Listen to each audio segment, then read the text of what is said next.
আসসালামু আলাইকুম। কোয়েল পাখি ঝিমানোর প্রধান তিনটি কারণ হচ্ছে দুর্বলতা, রোগাক্রান্ত এবং ঠান্ডা লাগা। এছাড়াও আরও 5টি কারণ রয়েছে, যে কারণগুলো আপনি জানলে অবশ্যই আপনার কোয়েল পাখির নিজের ট্রিটমেন্ট আপনি নিজে করতে পারবেন। ওকে, তার আগে একটা কথা আপনার মাথায় ভালোভাবে আমি ঢুকিয়ে দিচ্ছি। আপনার পেট ফুলে গেছে, ফেঁপে গেছে, এর কারণ কি? আপনার বদহজম। হ্যাঁ, এই কারণটা যখন আপনি জানতে পারবেন তখন আপনি গ্যাসের ট্যাবলেট খাবেন, স্যালাইন খাবেন। কিন্তু আপনি না জানলে, কারণটাই জানেন না, তাহলে আপনি কি খাবেন? Vitamin, calcium? না, কখনোই না। সো অবশ্যই আগে আপনাকে কারণটা জানতে হবে, এরপরে না আপনি তার ট্রিটমেন্ট করবেন। সো এই যে প্রধান 3টি কারণ আমি আপনাকে বললাম, এর সঙ্গে আরও 5টি কারণ রয়েছে, সেটাও বলবো। এর সঙ্গে আপনি কি কি ঔষধ প্রয়োগ করবেন সেটাও জানাবো। কিন্তু আমি কি ব্যবহার করি এবং এতটা তরতাজা রেখেছি আমার পাখিগুলোকে, ভিডিওর শেষে গিয়ে জানানোর চেষ্টা করব এবং আপনার পাখির জন্য একটুকু প্রবলেম হবে না এরকম জিনিস জানানোর চেষ্টা করব।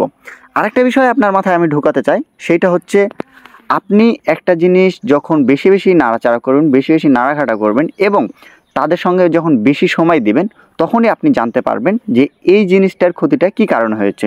আপনার পাখি ঝিমাচ্ছে, কেন ঝিমাচ্ছে, এইটা আপনি তখনই জানতে পারবেন যখন তাদের পরিচর্যা আপনি বেশি বেশি করে করবেন এবং তাদের দেখভাল আপনি বেশি বেশি করে করবেন।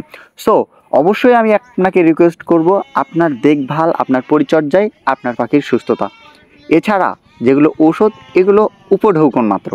এগুলো আপনার পাখিকে মানে আপনার মনের তৃপ্তিটা বা তৃপ্তি মেটানোর জন্য প্রয়োগ করা, এটা আসলে তেমন কোনো কাজে দেয় না। কিন্তু ক্যালসিয়াম, ওইগুলো ডিমের ক্ষেত্রে আলাদা, বা ক্যালসিয়াম যেটা প্রয়োগ করবেন সেটা আলাদা।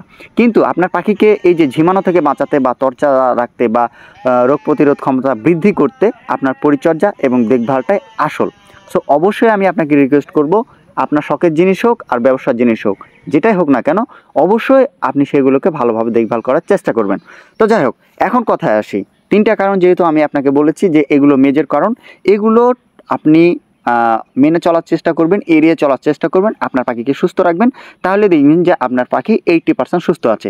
এখন 20% যেটা অসুস্থ হয়, সেটা কিসের কারণে হয়? সেটা হয় অপর্যাপ্ত পুষ্টি। এখন দেখা যাচ্ছে আপনার পাখিকে আপনি যে খাওয়া দিচ্ছেন সেটা দিয়ে তাদের পুষ্টিগুণ ক্ষমতা সম্পূর্ণ হচ্ছে না।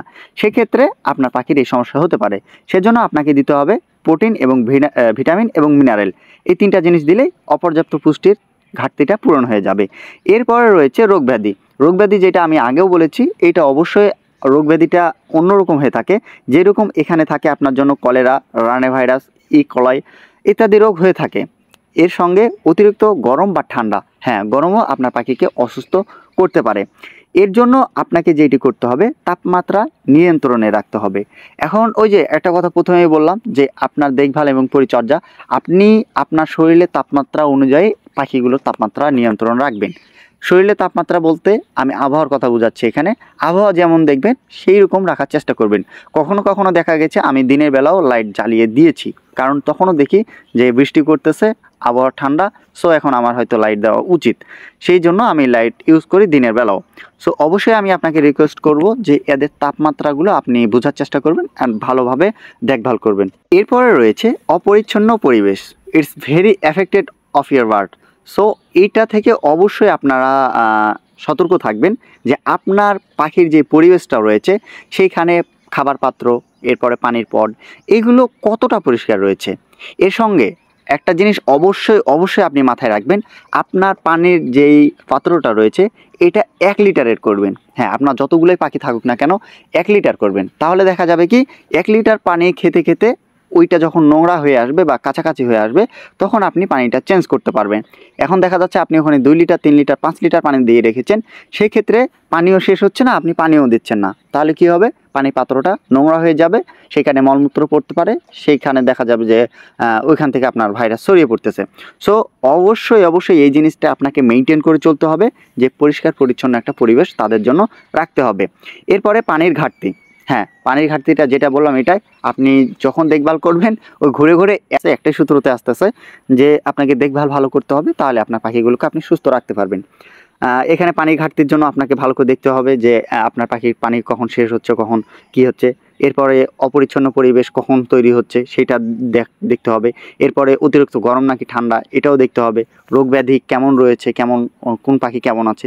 এই যে যখন আপনি দেখভাল করবেন তখনই দেখবেন যে এই 5টা বিষয় বা আরও যে 3টা মেজর বিষয় রয়েছে সেগুলো আপনি ভালোভাবে একেবারে কন্টিনিউ করতে পারতেছেন। তো এখন কথা হচ্ছে এগুলোর জন্য আপনি কি কি ওষুধ প্রয়োগ করবেন, এগুলো গেল আপনার পরিচ্ছন্নতা। আর আমি একটা কথা বারবার বলতেছি, আপনার পরিচ্ছন্নতায় আপনার পাখিকে 80% ভালো রাখতে পারবে।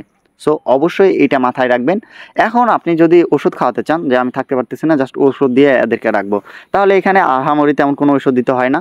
জাস্ট এখানে রয়েছে ইলেকট্রোলাইট আর লাইসোভিট। হ্যাঁ, এই 2টা দিলেই আপনার পাখির রোগ প্রতিরোধ ক্ষমতা বৃদ্ধি পাবে। লাইসোভিট প্রতি 1 লিটার পানির জন্য 1 ml করে ইউজ করবেন, আর ইলেকট্রোলাইটও সেমভাবে ইউজ করবেন, তাহলে দেখবেন যে ভালো আছে। আর অতিরিক্ত গরমের জন্য গ্লুকোজ পাউডার যেটা রয়েছে বাজারে কিনতে পাওয়া যায় সেটা দিতে পারেন, তাহলে এখানে ভালো থাকবে। আর ভিটামিন যদি আপনি খাওয়াইতে চান তাহলে ভিটামিন বি কমপ্লেক্স বা ডিম দেওয়ার পাখি হলে ইসেল দিতে পারেন। এরপরে অ্যামিনোভিট রয়েছে সেগুলো দিতে পারেন। এগুলো দিলে আপনার পাখি দেখা যাবে সুস্থতা থাকতেছে। এখন কথা হচ্ছে এগুলো তো অনেক দামি দামি ওষুধ, Lysovit, electrolyte, it's very expensive for us. So এইটা থেকে পরিত্রাণ পেতে আমি যা ইউজ করি সেটা হচ্ছে নাপা। হ্যাঁ, ছোটো বাচ্চাদের যেই নাপা সিরাপটা রয়েছে সেইটা থেকে 1 ml করে দিবেন একদিন দিলে পরের দিন দিবেন না, পরের দিন দিলে তারপরের দিন দেবেন না, এভাবে একদিন পর পর করে লাগাতার 3 দিন দেবেন। তাহলে দেখবেন আপনার পাখিগুলো এই যে আমার পাখির মতো একেবারে তরতাজা সুস্থ থাকতেছে। আশা করতেছি আপনাকে যেই লাস্টের ডোজটা দিয়েছি এই ডোজটা ভালো মতো কাজে দিবে। আর অবশ্যই মাথায় রাখবেন যে নাপার ডোজ কিন্তু বেশি হলে আপনার পাখির কিন্তু একেবারে ভালো রকমের অসুবিধা হতে পারে। এটা অবশ্যই আপনি মাথায় রাখবেন, এটা সতর্কতা কিন্তু। নাপা সিরাপটা দেবেন 1 লিটার পানির জন্য 1 ml এবং একবারই, আর পাখি অনুযায়ী দিবেন। আপনার পাখি আচ্ছা 10-15টায় আপনি 1 ml দিয়ে বসে থাকলেন তাহলে কিন্তু হবে না। সো পাখি অনুযায়ী আপনি দেখবেন যে আপনার পাখির জন্য কোনটা বেটার হয়, কতটুক বেটার হয়, তাহলে দেখবেন যে আপনার পাখিগুলো সুস্থ আছে। তো অনেকগুলো বিষয় আপনাদের সামনে আমি তুলে ধরার চেষ্টা করেছি, যার কারণে হয়তো ভিডিওটা একটু লং হয়ে গেছে। সো আশা করি কেউ এতে রাগান্বিত হননি। আর কে কে এই ভিডিও দেখে সুফল পাচ্ছেন অবশ্যই পরবর্তীতে এসে কমেন্ট করবেন, অ্যান্ড চ্যানেলে থেকে যাবেন। নেক্সটে কোয়েল পাখি, হাঁস মুরগি খামার যা আছে তাই নিয়ে আমি আপনাদেরকে ভালো পরামর্শ দেওয়ার চেষ্টা করব, কারণ আমি একজন পোর ফ্যামিলির ছেলে। সো সেইখান থেকে ভালো পরামর্শ দেওয়াটাই আমার কর্তব্য, অ্যান্ড দিয়ে থাকবো ইনশাল্লাহ। দেখা হচ্ছে পরে কোনো হেল্পফুল ভিডিওতে। এর মধ্যে আপনারা ভালো থাকুন, সুস্থ থাকুন। আল্লাহ হাফেজ।